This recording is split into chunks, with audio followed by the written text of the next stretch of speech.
Hello বন্ধুরা, কেমন আছেন সবাই?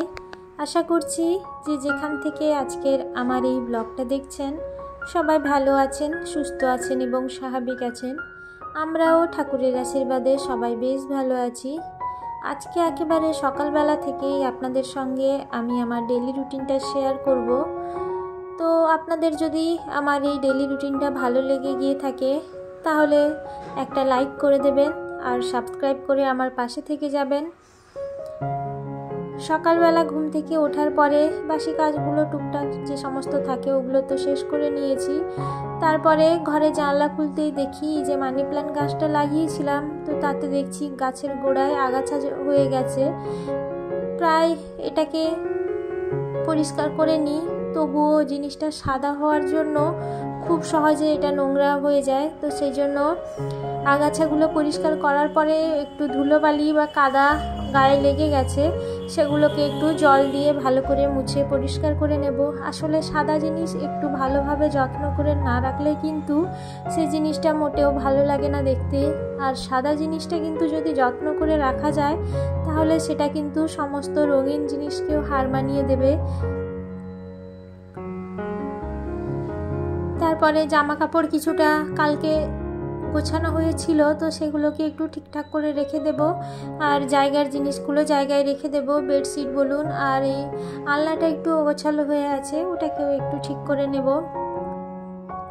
কারণ ঘরের চারদিকে যদি জামা কাপড় এদিক সেদিক ছড়িয়ে ছিটিয়ে থাকে তাহলে কিন্তু একেবারেই ভালো লাগে না। সেই জন্য ঘরের মধ্যে জামা কাপড়গুলো ভালো করে গুছিয়ে রেখে তারপরে বেডটাকে সুন্দর করে একেবারে গুছিয়ে নেব। তাহলে সকালবেলা থেকে একেবারে আমার ঘরটা সুন্দরভাবে গোছানো থাকবে, এতে দেখতেও ভালো লাগবে। আর ছেলের যেসব জামা কাপড়গুলো আছে ওগুলোকেও ভালোভাবে গুছিয়ে রেখে দিতে হবে, না হলে ও যদি দেখে যে ওর জামা কাপড় কিংবা এইসব জামা কাপড় যদি আমি ওইভাবে ভাঁজ করে বিছানার উপর রেখেছি তাহলে ও সঙ্গে সঙ্গে আসবে, ব্যাস এক একটা করে নেবে, ছুঁড়ে ফেলে দেবে। তো সেই জন্য এগুলোকে একটু গুছিয়ে রেখে দিচ্ছি। আবার যেহেতু আজকে কিছু জামা কাপড় ধুয়েছি তো সেগুলো শুকিয়ে গেলে সেগুলোকেও গুছিয়ে রাখতে হবে, তো সেই জন্য আগে ভাগে এগুলোকে একটু গুছিয়ে নিচ্ছি যাতে পরে একটু চাপটা কম হয়। আসলে আমাদের মতো যারা গৃহিণী তাদের কিন্তু এই সংসারের কাজ ছাড়া অন্য কোনো কিছুই ভাবা যায় না। মনে হয় যে সকালবেলা উঠে আগের দিন রাত থেকেই চিন্তা করতে থাকি যে পরের দিনকে কিভাবে কাজগুলো করব, ছেলেকে কিভাবে টাইম দেব। ও যেহেতু আস্তে আস্তে বড় হচ্ছে, ওকে একটু পড়াশুনো দিকে একটু ওর খেয়াল রাখতে হবে। পড়াশুনো এখন তো ছোট্ট বয়স, একেবারে হাতে কলমে ধরে ওইসব পড়ানো নয়, একটু ওর সঙ্গে মজার ছলে ওকে একটু নাম্বার কিংবা অ্যালফাবেটসগুলো তো শেখাতেই হবে। তো তার পেছনে একটু টাইম দিতে গেলে কিভাবে সংসারের কাজগুলো চটজলদি করে ওকে সময় দিতে হবে সেগুলো আমি আগের দিন রাত্রে ঘুমোতে যাওয়ার সময় ভাবনা চিন্তা করে নিই যে এই টাইমে আমি এই কাজগুলো গুছিয়ে ফেলতে পারলে পরে আমি ছেলেকে একটু টাইম দিতে পারবো, কিংবা নিজের জন্য বা ঘরের এক্সট্রা কাজ করার জন্য। এইভাবে যদি আগের দিন ভেবে নিয়ে পরের দিনের কাজগুলো করা যায় তাহলে দেখেছি আমি কিন্তু সেই কাজগুলো খুব সহজেই মিটিয়ে ফেলা যায়। তো ঘর দোর গোছাতে দিয়ে একেবারে চলে এসেছি ছাদে। এবার জামা কাপড়গুলো শুকোতে দিয়ে দেব। এখন যেহেতু ঠান্ডাটা একেবারেই কমে গেছে তো রোদও ভালোই হয়, জামা কাপড়গুলো না শুকাবার কোনো চিন্তাই নেই। জামা কাপড় শুকোতে দিয়ে ঠাকুরকে জল বাতাসা দিয়ে একেবারে চলে গেছে নিচে। আর এই যে রান্নার চিন্তা, সকালবেলা উঠে একটা চিন্তা থাকে যে দুপুরে রান্নাটা কি হবে, তো সেটা একটা বড় ভাবনা, সেটা গুছিয়ে উঠতে কিন্তু অনেকটা টাইম লেগে যায়। আসলে নিজের পছন্দ বলে নয়, পরিবারের অন্যান্যদের পছন্দ অপছন্দের দিকটাও খেয়াল রাখতে হয়। সেই জন্য সবার মতামত নিয়ে তারপরে এই দুপুরে রান্নার কাজে হাতটা লাগাই। তো এখানে একটু আলু, উচ্ছে, সজনে ডাঁটা, বেগুন দিয়ে চিংড়ি মাছ দিয়ে একটা তরকারি হবে মাখা মাখা। এটা কিন্তু গরম ভাতের সাথে খেতে বেশ ভালো লাগে। তো সেই জন্য কড়াইতে আমি পেঁয়াজ লঙ্কা একটু ভেজে নিয়েছি। তেলের মধ্যে 5 ফোড়ন দিয়ে এবার চিংড়ি মাছগুলোকে একটু হালকা ভেজে নিয়েছি, কারণ বেশি ভাজলে আবার চিংড়ি মাছটা শক্ত হয়ে যাবে। আর আগে থেকে আমি উচ্ছে আলুটা ভেজে নিয়েছিলাম, তো সেটা দিয়ে ওর মধ্যে একটু সামান্য সর্ষে বাটা দিয়ে এবার একটু নামিয়ে নেব। এইভাবে একটু গা মাখা হয়ে গেলেই নামিয়ে নেব। এরপরে মাছের ঝাল বানাবো, তো সেই জন্য এটা হচ্ছে ভোলা মাছ। ভোলা মাছটা ভীষণই নরম হয়, সেই জন্য একটু ভালো করে এটাকে আগে ভেজে নিচ্ছি। তারপরে এটা যেভাবে সর্ষে বাটা পেঁয়াজ লঙ্কা টমেটো দিয়ে ঝাল বানায় ওভাবেই বানাবো। আজকে আর বেশি কিছু করব না। এদিকে ভাতটাও বসিয়ে দিয়েছিলাম, ভাতটা হয়ে গেছে, তাড়াতাড়ি করে রান্নাটা শেষ করে ফেলবো। রান্নাঘরে বেশিরভাগ সময় এখন আর কাটানো যাবে না, যেহেতু ছেলের হাতে খড়ি হয়েছে। তো আপনাদের আগেও বললাম ওকে নিয়ে একটু আমাকে ভাবতে হবে, তো সেই জন্য চটজলদি রান্নার কাজটা একটু গুছিয়ে নিচ্ছি।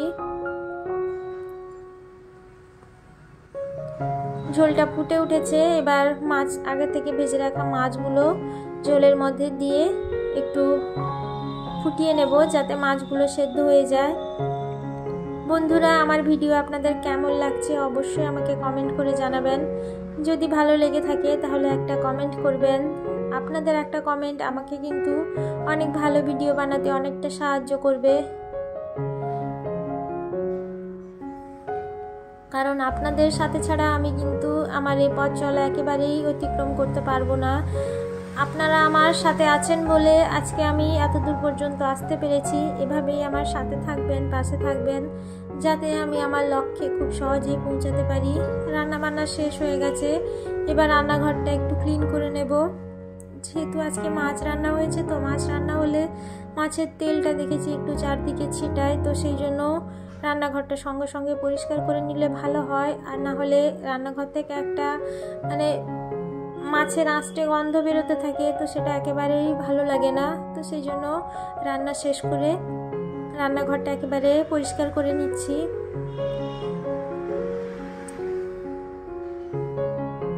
যখনকার কাজ তখন মিটিয়ে ফেললে কিন্তু বেশ ভালো হয়।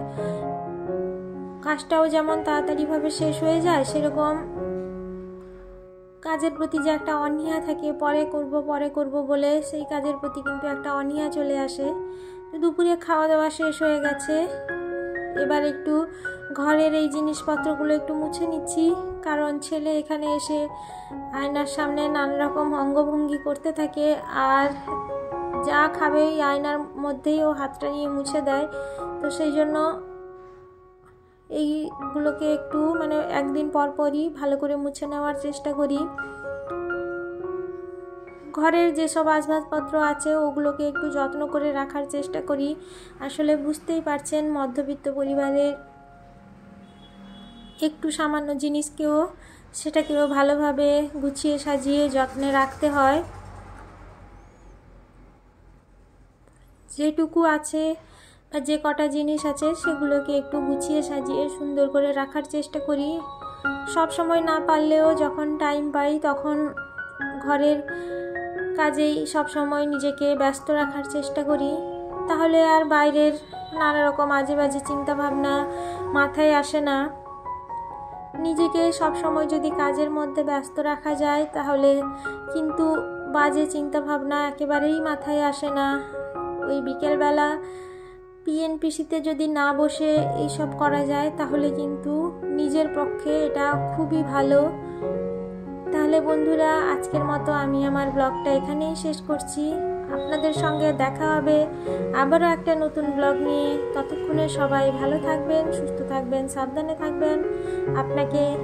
আপনাদের সবাইকে আমি আবারও জানাবো অসংখ্য ধন্যবাদ আমার পাশে থাকার জন্য।